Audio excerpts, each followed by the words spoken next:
Hello and welcome back to my channel, or welcome if you're new here. As you can probably tell by the title of today's video, I'm heading back to Tokyo Disney, which I'm so excited for. I'm gonna go through the process of how I pack for that. The goal is going to be to pack one check-in bag and one carry-on bag. My family is from Japan, so I kind of know what to expect travel-wise and weather-wise. So I hope to share some knowledge and tips for packing for Japan as we go through this. It is the beginning of summer over there right now. The humidity is pretty extreme. This trip kind of happened last minute and I'm very grateful for the chance to go. I do plan to share a lot of vlogs from Japan and from the Disney parks there, so please consider subscribing if you'd like to stick around for that. Starting with the Disney outfits, I currently have two Disney bounds picked out. One is actually a princess outfit, which is wild for me because I never do princess outfits, but with Fantasy Springs opening in DisneySea, I was very inspired to do that, and I'm hoping, praying that I may be able to get in there because it's on like a limited entry system. You have to have either a standby pass or a premier access to get in, and for something new like this, those tend to sell out within like the first few minutes of park opening. The second outfit I'm packing for Disney is another Disney bound, also with Fantasy Springs in mind. This is kind of the base I'm thinking of for a Peter Pan outfit. The top is another mesh top, but I liked that it had a collar because it's kind of like Peter Pan shirts. And then the overall dress is pretty long. It's like maxi skirt length and it's very lightweight. It's like a parachute pant material. I got this the last time I was in Tokyo from a store called GU, which is pretty much like Uniqlo's sister store. For packing clothes, I like to use the side that has the bumps in it from the handle, and then I roll up the clothes as tight as I can and pack them like in between the railing. That way it makes use of like all available space. For the rest of the days going around the city, I'm basically just packing a bunch of oversized graphic tees. For the bottoms, I'm packing a couple maxi skirts and another pair of parachute pants. That way I can mix and match and still have coverage without being too hot. For covering up this, I have a couple UV sleeves, a white lace one and then a black lace one, as well as just some like solid color ones. So that way with these also I can mix and match. I'm also bringing a couple pairs of biker shorts to wear underneath the skirts. I think I'll bring a couple pairs of ears also, just in case I might want to wear them for Disneyland. I'm probably gonna buy even more ears when I go there. These are both from Tokyo Disneyland. For jewelry and small accessories, I have this little packing container which has little compartments and like a thing to put your rings and earrings in. I found this at Target. Toiletries and bathroom stuff is where there's some things you definitely want to bring and some things you definitely don't want to bring. One thing you definitely want to bring is deodorant. They do not sell this kind of deodorant in Japan, so you definitely want to bring your own. And by this kind, I mean like just stick deodorants or antiperspirants. And one thing you do not want to bring is NyQuil or Tylenol cold medicine or other cold medicines like that, because they are actually prohibited in Japan. Other than that, other personal care stuff like shampoo, conditioner, hairspray, toothbrush, toothpaste, that kind of stuff is pretty easy to find in Japan. For that kind of stuff, I prefer to bring my own, and I like to put them in just clear pouches like this, so it's easier to see what's in there. This pouch I got at Marshall's, I think. And then I've got a separate one for like hair stuff. I like to bring my own shampoo and conditioner. And after I use up the bottles, I just refill them. One item that I've found essential for Tokyo Disneyland is these little picnic mats. A lot of people bring these to the parks to sit on for like parades and shows like that, or other situations when you have to sit on the ground.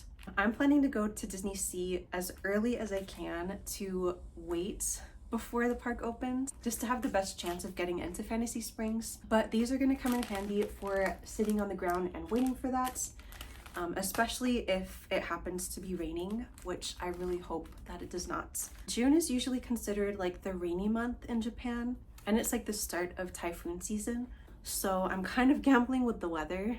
I also plan to pack an umbrella, which I can't find right now. But if I don't find it, it's another thing that's easy to find at a convenience store. Normally my default shoes are these platform Converse, but Converse slip very easily in the rain and when the ground is wet.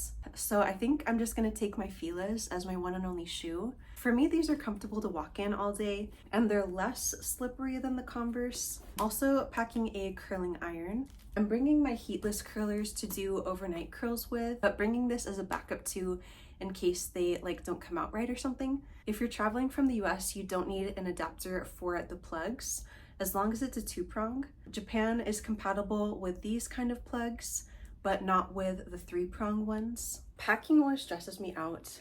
Travel in general stresses me out. I like to have things like prepared in advance and planned out in advance, which is not completely the case here, so I'm like extra stressed out. On the other hand, my husband likes to just throw out his suitcase and pack everything like the night before, a matter of hours before the flight. Makeup, I also like to use a clear little pouch like this. For foundation, I like to use the CC cream from IT Cosmetics. I'm like kind of on the brink of running out of this one and I'm trying to switch to the matte one, but I'm a little nervous with how it's going to do in the heat, so I'm going to take both. And I like this one because it has coverage, but it also has SPF. The only mascara that currently works for me is this one from a brand called Clio. And if I remember correctly, it's like a K-beauty brand. I have oily skin, so summer is an especially challenging season for me, like with all the sweat and oil that gets produced, which it's kind of gross to talk about, but it is a thing that happens. Mascara starts to come off and I like get a lot of gray under my eyes. But so far this has done the job without that happening. I'm hoping to get some more of this while I'm in Japan because I know that Don Quixote carries a lot of stuff from this brand. Moving on to the carry-on stuff. I'm kind of debating if I want to take a backpack or like a big tote bag. But either way, what's going inside is going to be a little bag. This is going to be my going around the city bag. It's a little zip-up tote that can be worn as a crossbody, and it kind of works out because all the city day outfits are like Star Wars tees. This bag I got at Disneyland and it was part of the Ahsoka Tano Day collection that Ashley Eckstein designs. Within that is going to be hand sanitizer. This is a Baymax one that I got at the Disney store in Japan. Oil blotting wipes and a pack of tissues, and then some motion sickness wristbands. I used to work on a boat and I've spent a lot of time on boats and I don't get seasick, but sometimes I start to feel airsick. So I like to use these. It's basically just a little pressure point that you put on about 3 fingers down from your hands. I find that these help if I start to feel it a little bit. Some masks. I got these the last time I was in Japan also, and I personally like to wear them while I'm on the plane. I also like to keep one change of clothes in my carry-on just to have in case. Since this is a super long flight, I'm also bringing a toothbrush. This one I think I got at a hotel somewhere and just kept it. Taking my planner and a laptop to do some work on the flight because it's a very long flight. A rechargeable mini fan, and I suspect that I'll be using this a lot in the heat over there. A power bank. This one is from Anchor. The use of a phone is going to be pretty essential getting around the city, just with like using maps directions and the Suica card for the local train system. So it's vital to keep your phone charged. This one is good for at least 3 iPhone charges. The power bank and other little chargers and adapters I like to keep in this little case. This was like a camera accessory case that I found on Amazon. It has good structure and it's a good way to keep all of that kind of stuff together. I tend to get pretty cold on flights, so I'm gonna bring a hoodie, but the plane is probably gonna be the only place that I wear this. And then of course passport, wallet, ID, that kind of stuff would also go in carry-on. But yeah, I think that just about covers all the major stuff.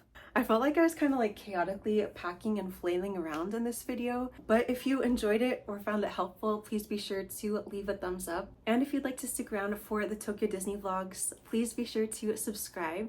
Thank you so much for watching and for being here, and I will see you in the next one.